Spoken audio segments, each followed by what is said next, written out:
അയച്ചേക്കാം.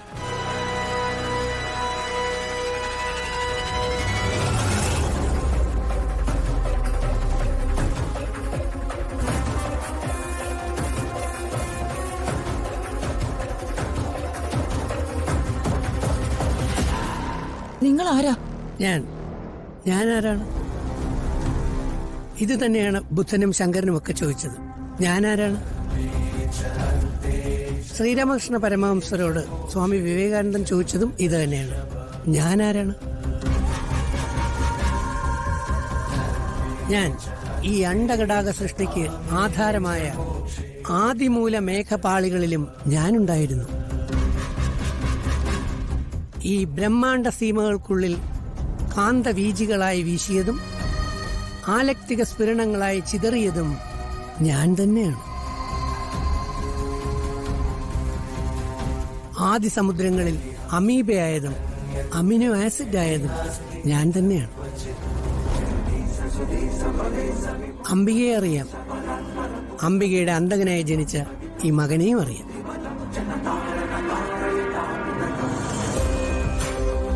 ദുഷിച്ച കാര്യങ്ങളൊന്നും ഞാൻ അധികം ചിന്തിക്കാത്തതുകൊണ്ട് നിങ്ങളെക്കുറിച്ച് കേട്ടതെല്ലാം ഞാൻ വിട്ടുകളഞ്ഞു. യാമിനി, എല്ലാവരെയും ഞാൻ അറിയും. പക്ഷെ നിങ്ങളാരും എന്നെ അറിയില്ല. നിങ്ങളാരാണെന്ന് ഞാൻ ചോദിച്ചോ? ഇനിയും കടുവെട്ട് മലയാളം പറയൂ. ഋതിക. ഒരർത്ഥത്തിൽ ഞാൻ കുട്ടിയുടെ അമ്മാവന്. പത്മാവതി എന്റെ പെങ്ങളാണ്. മഹാദേവവർമ്മയുടെ ചേട്ടന്റെ മകനാണ് ഞാൻ, ഡോക്ടർ ദേവദത്തൻ. ഡോക്ടറോ? ചെറിയമ്മേ,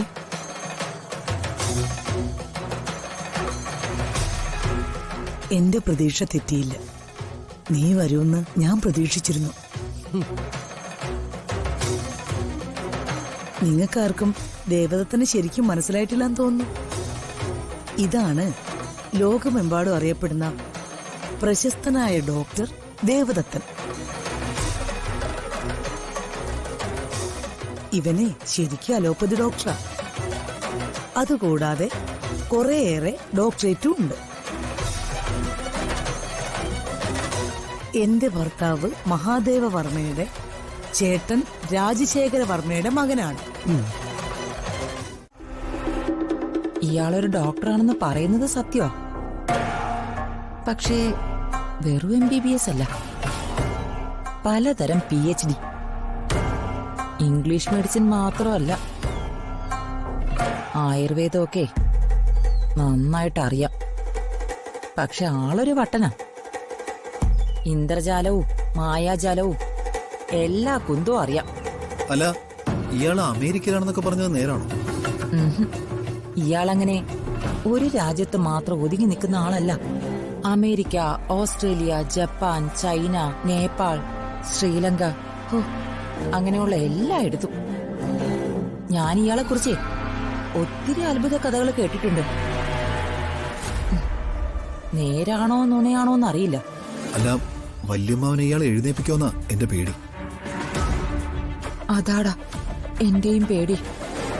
പ്രതാപനെങ്ങാനും എഴുന്നേറ്റ് വന്നാ എന്റെ മന്ത്രി കസേര തെറിക്കൂന്ന് മാത്രമല്ല, നമ്മൾ ഇവിടുന്ന് ഇറങ്ങേണ്ടിയും വരും. അല്ല, എന്നാ പിന്നെ മറ്റൊരു കാര്യം ചെയ്താലോ? എന്താടാ? ഇയാളീ മുറ്റത്തും പറമ്പിലൊക്കെ അല്ലേ കിടക്കുന്നേ, രാത്രിയൊക്കെ തട്ടിക്കളഞ്ഞാലോ?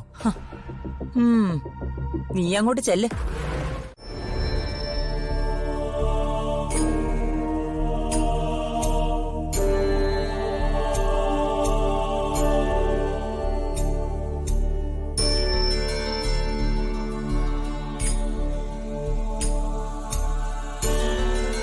വേണുവേട്ടനെ കുറിച്ച് പണ്ട് അച്ഛനും ചെറിയച്ഛനും ഒക്കെ സംസാരിക്കുന്നത് ഞാൻ കേട്ടിട്ടുണ്ട്. ആ നല്ല മനുഷ്യന്റെ മകൻ തന്നെ എന്റെ അനന്തരമുള്ള വിവാഹം കഴിച്ചതിൽ എനിക്ക് അതിയായ സന്തോഷമുണ്ട്.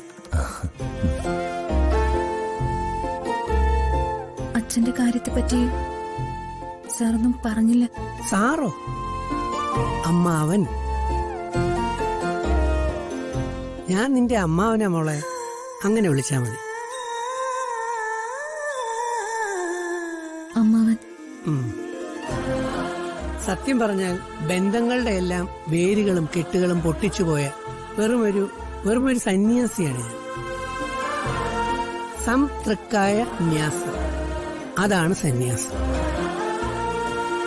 എല്ലാം ഉപേക്ഷിച്ചവൻ, അർപ്പിച്ചവൻ. അപ്പൊ പിന്നെ എന്തമ്മാവൻ അല്ലേ? യേശുദേവനും ശ്രീനാരായണ ഗുരുദേവനുമെല്ലാം ബന്ധങ്ങളെ പൊട്ടിച്ചെറിഞ്ഞ് പോയവരാണ്. സ്ത്രീയെ, എനിക്കും നിനക്കും എന്താ ബന്ധം എന്ന് യേശുദേവൻ മറിയത്തോട് ചോദിച്ചിട്ടുണ്ട്.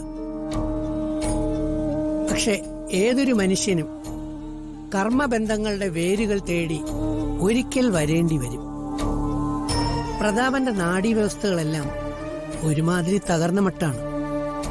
നാഡീവ്യവസ്ഥയെ ഉണർത്തണം. അതിന് പൂജയും ചികിത്സയും ഒരുമിച്ചാണ് വേണ്ടത്. ഞാൻ ഈ കാട്ടിലും മേട്ടിലും ഒക്കെ കറങ്ങി നടക്കുമ്പോൾ പൊരുൾ തേടിയുള്ള ആ യാത്രയിൽ പല ഔഷധ മൂല്യമുള്ള പച്ചമരുന്നുകളും ശേഖരിക്കാറുണ്ട്. അതെല്ലാം എന്റെ പക്കലുണ്ട്. ഞാൻ കൊണ്ടുവന്ന സാധനങ്ങളിൽ ആരെങ്കിലും തൊട്ടാൽ തൊടുന്നവന്റെ കൈ ഞാൻ വെട്ടും. രാജുവും ഋതുമോളും എനിക്കൊന്ന് സഹായമായി നിന്നാ മതി. ചില ചെറിയ മരുന്നുകൾ കൂടി നമുക്കൊന്ന് ശേഖരിക്കേണ്ടി വരും. ഹിമാലയത്തിൽ നിന്നും മരുത്വമലയിൽ നിന്നുമൊക്കെ ശേഖരിച്ച അപൂർവ ഇനം മൂലികകൾ എന്റെ കയ്യിലുണ്ട്. കരിമ്പാലക്കണ്ണി, ആടത്തോട, അശ്വഗന്ധ, ആരോഗ്യപ്പച്ച, അങ്ങനെ എല്ലാം. നാഡീക്ഷീണമാണ് പ്രതാപൻ. പ്രാണനുള്ളത് തന്നെ ഭാഗ്യം. അഷ്ടാംഗഹൃദയം, ആയുർവേദം, അമരകോശം, സിദ്ധരൂപം, അതൊക്കെ എങ്ങനെയോ ഞാൻ മനസ്സിലേറ്റിയതുകൊണ്ട് എല്ലാവരും ധൈര്യമായിരിക്കും.